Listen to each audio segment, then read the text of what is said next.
No dia 10 de abril é considerado o Dia da Engenharia, e a gente não podia deixar esse dia passar em branco. Então fica com a gente.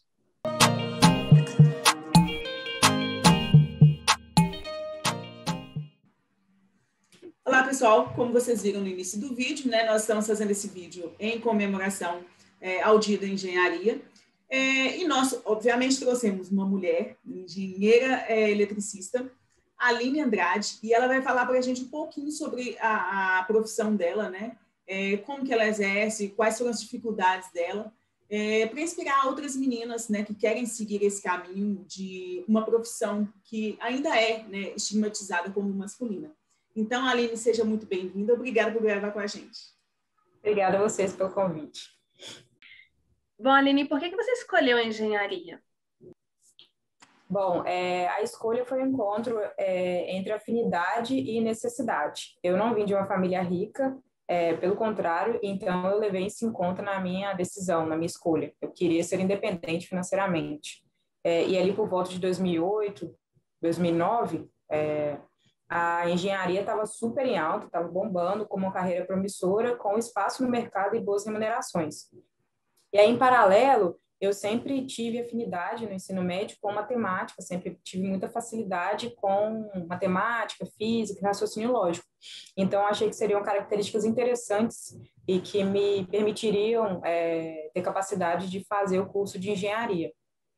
E aí, eu acho que isso é muito importante, o que você quer e quem você tem que estar muito bem alinhado nesse momento de decisão, porque senão existe um risco de você não conseguir manter essa decisão. Por exemplo, se eu preciso ou desejo alguma coisa, mas eu não tenho afinidade, pode ser que aquilo vire um fardo na sua vida, sabe? É aquilo de você trabalhar só pelo dinheiro. E isso vai ficando muito pesado ao longo dos anos. Você pensa, você passa a maior parte do seu tempo no trabalho e você fazer uma coisa ou se dedicar a uma profissão só por dinheiro acaba ficando muito pesado. E aí tem a situação contrária também. Por exemplo, pensa, por exemplo, se eu quiser fazer um curso de artes plásticas, mas se eu não tiver um talento, né, uma coisa é gostar, outra coisa é se ter um talento assim para se destacar, e se você também não tiver o conforto financeiro de passar por alguns anos em que você vai ter só que investir ou então fazer alguns testes, né, algumas experiências no mercado sem ter nenhum retorno, pode ser que você não consiga seguir em frente com com essa sua escolha profissional. Então, é bem interessante você casar bem afinidade com necessidade. E uma outra coisa muito importante que eu acho que tem que ser levada em conta na escolha é que você não tenha medo de mudar. Isso aconteceu comigo, eu prestei vestibular para um curso na Universidade Federal do Espírito Santo, em 2008, e aí em 2010 eu prestei vestibular novamente para engenharia elétrica. E aí é muito difícil com 17 anos, ou independente da idade que você termina o ensino médio, você definir o que você quer seguir para o resto da vida. E as pressões são muito grandes, né? Da escolha dos seus colegas, dos seus parentes, dos seus pais, principalmente quando, teoricamente, você quer mudar de um curso que você ganharia mais para um curso que você ganharia menos, né? E isso não é tão bem assim, né? Depende muito do contexto, depende muito do profissional que você vai ser, depende de N fatores. Então, leve isso em consideração, mas não tanto. Mas é importante você ter coragem de mudar e saber que você não tem que acertar de primeira, independente das pressões que você vai ter com essa escolha. E aí só tomar muito cuidado, pensar direitinho para você não ficar pulando tanto de galho em galho, porque isso pode gerar uma frustração a longo prazo, né? Você não consegue terminar nada. Mas é muito importante você, se está te incomodando, se você viu que não casou direito, não tenha medo de voltar atrás. Isso aí é natural e é uma decisão muito difícil para fazer tão cedo. Com certeza. E como que foi o seu período durante a faculdade? Porque, como a gente falou no início, né, ele é um curso mais ainda estigmatizado como um curso masculino, um curso para homem, né? A gente está batalhando para mudar essas visões, mas elas ainda existem. Como foi para você esse período? Foi um curso bem difícil, né? A questão de ser mulher já fala alto desde a sala de aula. Na minha turma tinham 4 meninas, numa turma de 30, e dessas 4, só 2 formaram na UFES.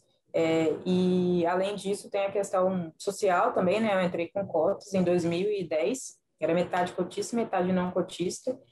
E aí eu tive bastante dificuldade, eu tomei bomba, né? Reprovei em algumas matérias de base no início do curso, principalmente porque a minha base de escola pública era muito fraca. E aí eu tive que me esforçar para superar essas barreiras iniciais. E aí foi isso que aconteceu comigo. Os 2 primeiros semestres foram super desafiadores, mas depois disso eu consegui ter desempenho igual a das outras pessoas, inclusive consegui conciliar outras atividades extracurriculares, né, como curso de idiomas, participação em projetos voluntários, estágio e inclusive conseguir, né, a performance suficiente para ir para o programa Ciências Sem Fronteiras.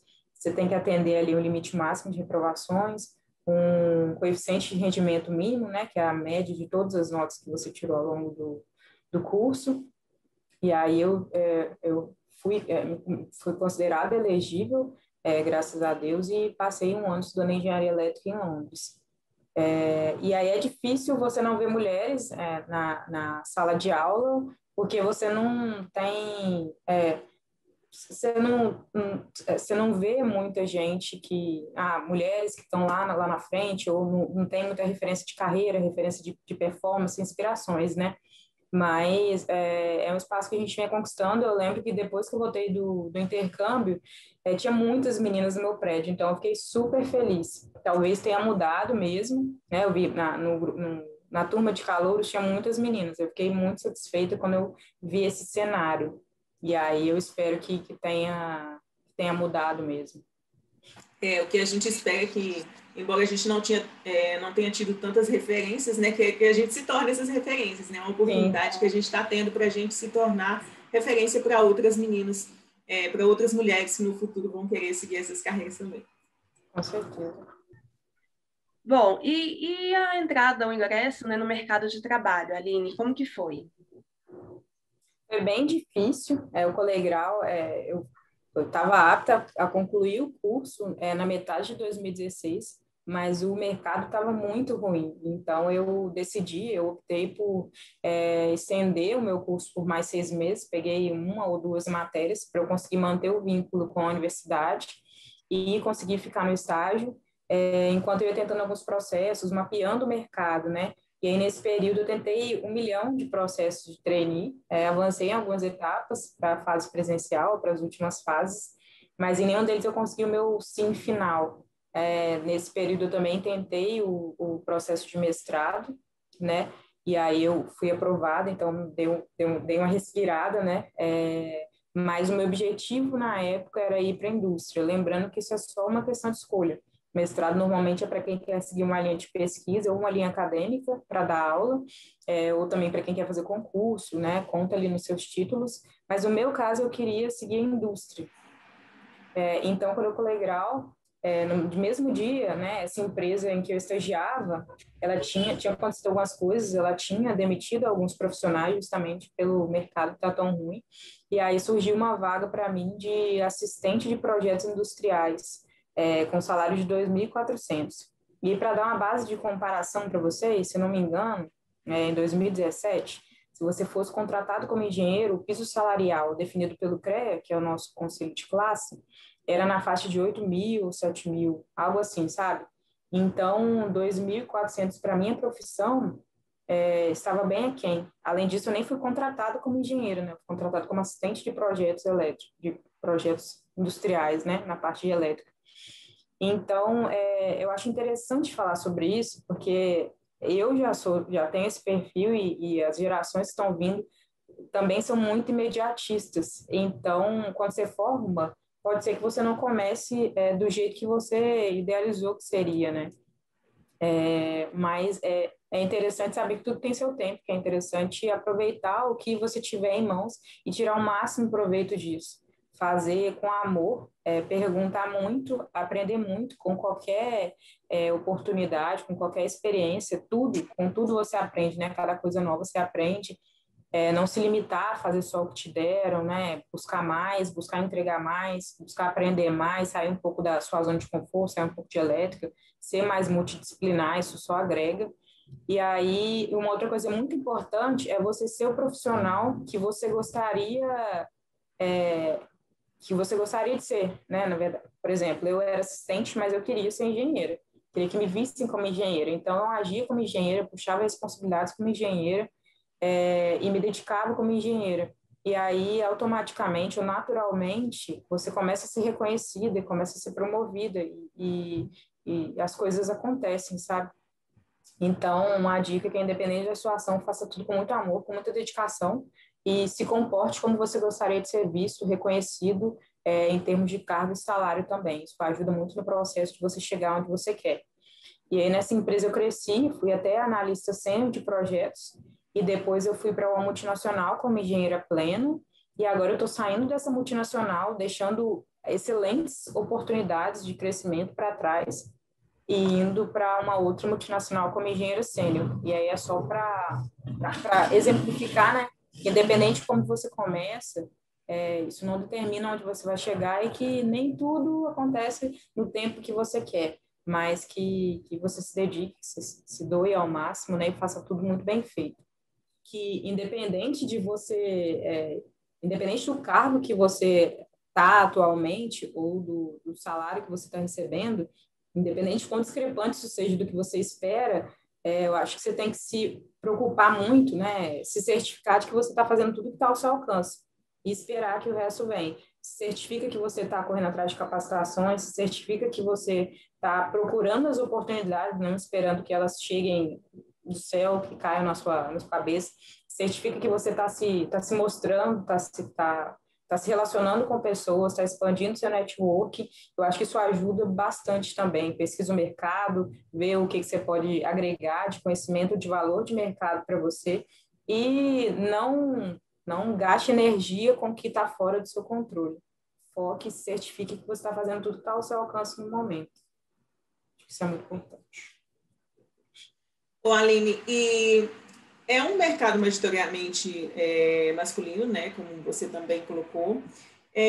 Quais foram os desafios que você encontrou, né, já na profissão, aí, exercendo a profissão, principalmente por ser mulher, né, e quais você já superou e quais você ainda tem que superar? Quais são esses desafios?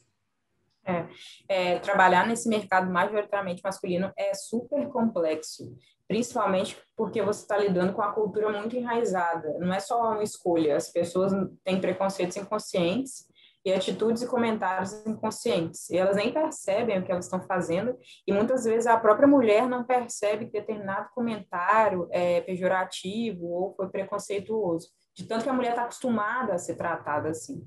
Então, uma coisa que me ajudou é que eu sempre tive muito apoio e respeito da minha equipe, do meu gestor imediato. Isso é muito importante, mas várias colegas minhas de trabalho relataram que não tiveram.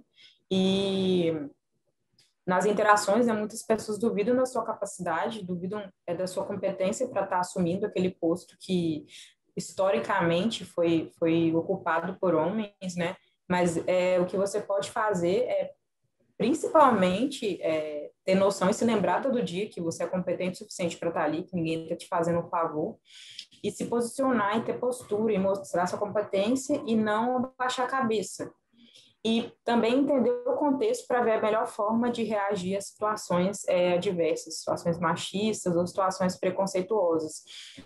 Às vezes você tem que chegar ao ponto de denunciar na ouvidoria, às vezes você tem que se posicionar naquele momento exatamente, por exemplo, no chão de fábrica, se você recebe algum tipo de tratamento inadequado, se você deixar aquilo acontecer, você ensina as pessoas que estão te vendo que aquilo é uma forma correta de você ser tratado, que você vai aceitar aquilo.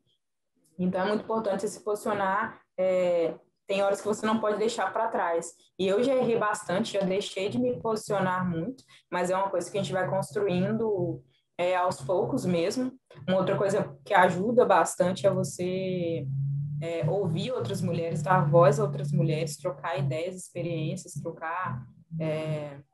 falar sobre dificuldades mesmo, entender como as coisas afetam a diferentes mulheres em diferentes cargos.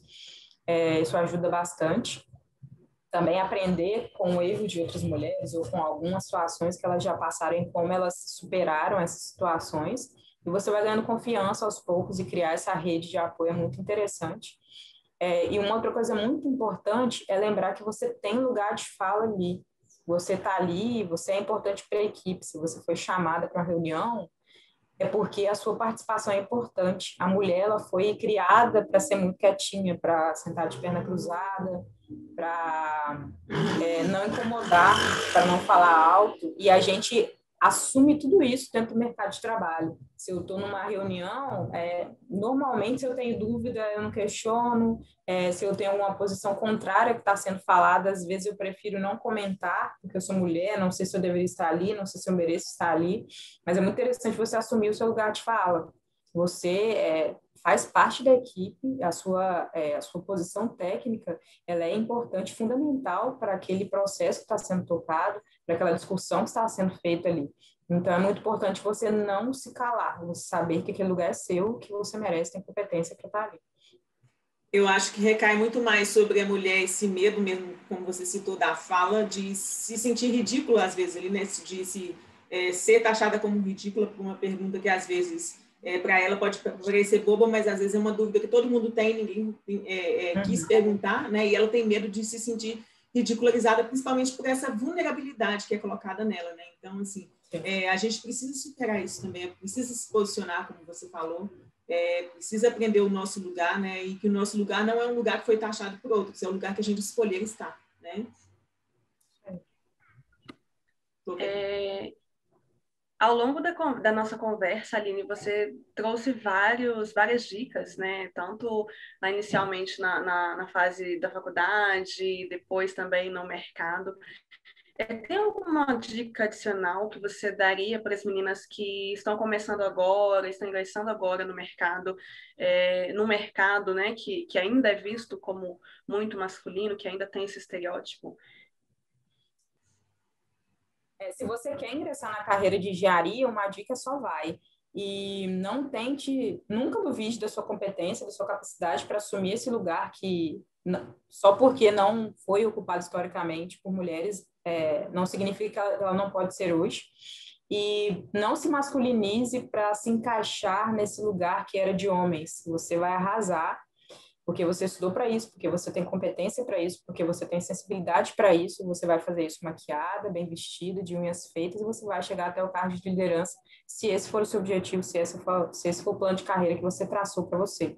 Então, a dica é não se masculinizar, seja você mesmo, e a sua competência, capacidade para assumir uma cadeira de engenharia não tem nada a ver com ser homem ou mulher, ou com como você se veste, ou quanto você se arruma. E aí hoje existe um movimento muito grande de inclusão e diversidade, né? O Brasil pede isso, o mundo pede isso, principalmente por novas personas, né? Que estão se assumindo, e isso a gente tem que surfar essa onda, principalmente porque é um mínimo para compensar o histórico mega desvantajoso que as mulheres têm aí. Então, é interessante a gente surfar essa onda e também ser alavancas desse movimento, né? Garantir que isso permeie dentro da nossa equipe ou dentro da nossa sala de aula, enfim, dependendo do estágio que você está na sua carreira. Garanta que as pessoas tenham voz, garanta que você sabe exatamente se aquele discurso lá do corporativo ele está chegando no chão de fábrica, e isso você só consegue se você criar um espaço de fala para as pessoas, entender realmente, trocar ideias sobre esse assunto, trazer esse assunto para a mesa. E é interessante a gente surfar nessa onda e garantir que esse movimento aconteça, ser agente atuante, né, nesse movimento. Uma outra dica que eu falei, né, mas em termos mais de assédio, é não se cale. Se alguma atitude te incomodou, se você foi para casa e ficou pensando naquilo, é porque não é o certo. Então, dependendo da liberdade que você tem com a pessoa, chega para ela, chega com um jeitinho e fala que você não se sentiu confortável, se ela poderia, por gentileza, não cometer novamente aquilo, ou não fazer aquilo com você, enfim. Ou se você não tem liberdade com a pessoa, chega para um par dessa pessoa, uma pessoa que poderia abordá-la de uma forma melhor, chega para um homem que você tem mais proximidade e comenta, ou chega para o seu gestor, seu superior e comenta, mas não passe por situações que você se sente desconfortável calada. Hoje a gente tem alguns mecanismos, a gente tem alguns canais, é importante você conhecer esses canais para você poder usar sempre que você precisar. Então, uma dica muito importante é não se cale. A outra dica é apoie outras mulheres. Apoiar e ouvir outras mulheres é fundamental para você se entender entender a complexidade do assunto e aprender com a história de outras mulheres, em vez de ter que testar tudo por você mesmo. É muito enriquecedor você criar essa rede de apoio.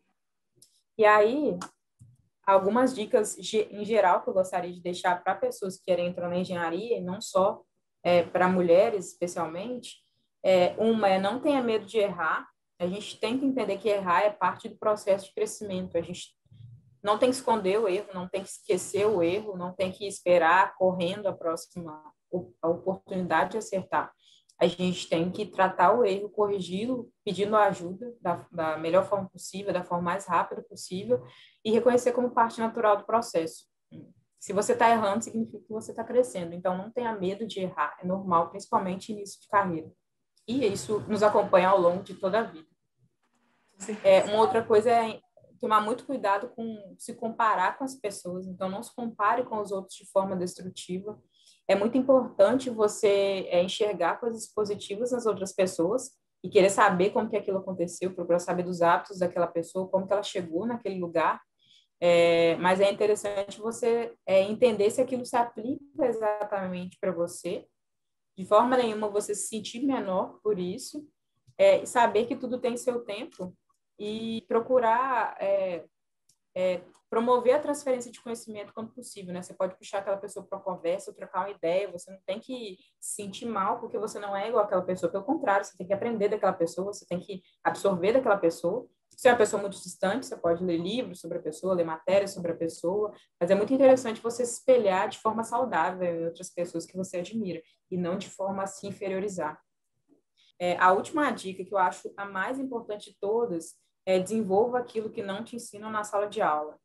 Quando você chega no mercado de trabalho, você vê que existe um abismo enorme entre o que te falam na sala de aula e o que você faz lá, né? É interessante que você tenha uma base teórica, a parte técnica, né? Mas você vai aprender bastante com a mão na massa mesmo. E o que ninguém cita na sala de aula, talvez por não ser o cunho, né? O objetivo é mais técnico mesmo, mas é o lado humano, as relações interpessoais e o autoconhecimento. Existem N livros, N conteúdos na internet, existem processos de coach, se você tiver acesso e condições.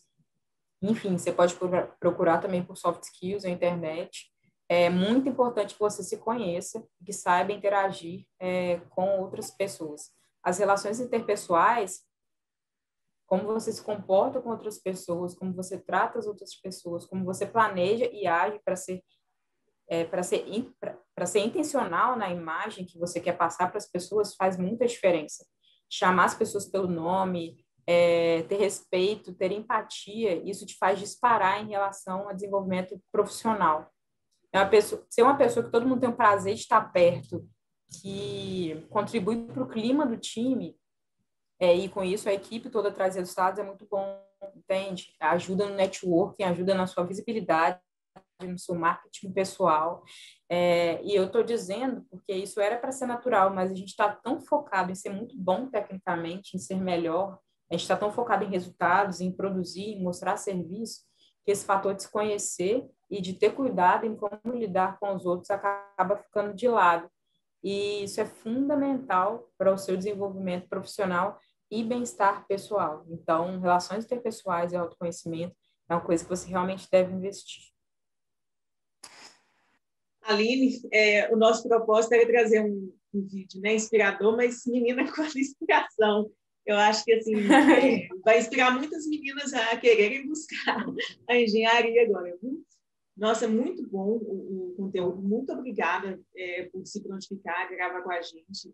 Realmente, a gente precisa falar muito, principalmente dessas profissões, né, que ainda são estigmatizadas como masculinas. A gente precisa abrir a mente das pessoas, precisa falar com as meninas que elas podem, que elas são capazes, que elas conseguem chegar lá, né? Independentemente da criação que elas tiveram, porque a gente sabe que isso vem muito de casa também, muito do que os pais ensinam para as filhas, né? Ou para os filhos também, porque acaba impactando na vida das meninas. Então, assim, isso é muito importante a gente falar. E, de coração, agradeço muito por você ter falado aqui. Eu imagino que muitas meninas vão se sentir inspiradas e visualizar em você a profissional que elas querem ser no futuro. Então, muito obrigada mesmo. Eu agradeço o convite e parabenizo também pelo objetivo, né, do canal, de vocês literalmente serem a mudança que vocês querem ver, né? Vocês trabalham para isso e estão de parabéns aí, sucesso para o canal. Bom, então é isso por hoje. Se vocês gostaram do vídeo, curtam, compartilhem com outras amigas. A gente trouxe muitas dicas legais e com certeza as suas amigas que querem seguir essa carreira na engenharia vão ficar muito felizes em ouvi-las. Siga no Instagram também. A gente vai deixar aqui o nosso canal. Se você ainda não é inscrita ou não é inscrito, não deixe de conferir todas as nossas postagens lá. Até mais, pessoal. Tchau, tchau.